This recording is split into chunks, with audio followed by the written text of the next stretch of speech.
Yahweh is holy. And if we treat him as anything other than holy, you're not going to like that. Okay? He is holy. And he has things that are set apart as holy. And you do not want to bring defilement on what he has set aside as holy. That includes each other. We are to learn, and we are not to treat that which is holy as common. And this is one of the things that were given to the Levi'im later on, especially Aaron and his sons. Leviticus 10, verses 10 and 11, says, "You are to distinguish between the holy and the common, and between the unclean and the clean. And you are to teach the people of Israel all the statutes that Yahweh has spoken to them by Moshe." Why? So that they'll know. Because if they don't know what is holy, then they will treat it as common. Ezekiel 22, verses 26 to 28 says, "The priests have done violence to my law and have profaned my holy things." How have they done violence to the Torah, and how have they profaned that which is holy? Keep reading. "They have made no distinction between the holy and the common. Neither have they taught the difference between the unclean and the clean. And they have disregarded my Sabbaths, so that I am profaned among them. Her princes in her midst are like wolves tearing the prey, shedding blood, destroying lives to get dishonest gain.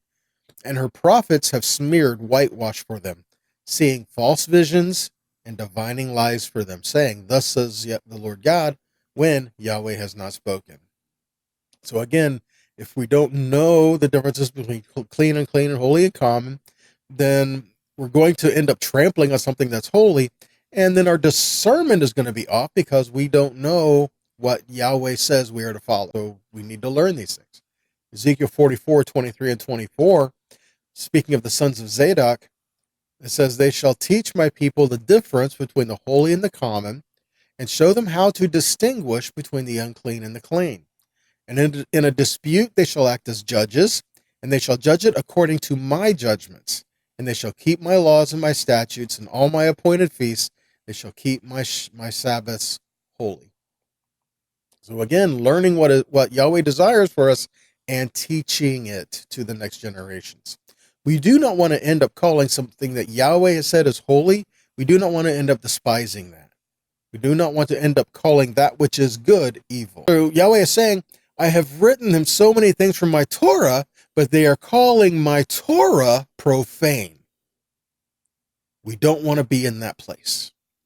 We don't want to be in the place where Yahweh is giving us his word and we're telling Yahweh that that is profane. And if we do not pursue Yahweh, we're going to end up doing that.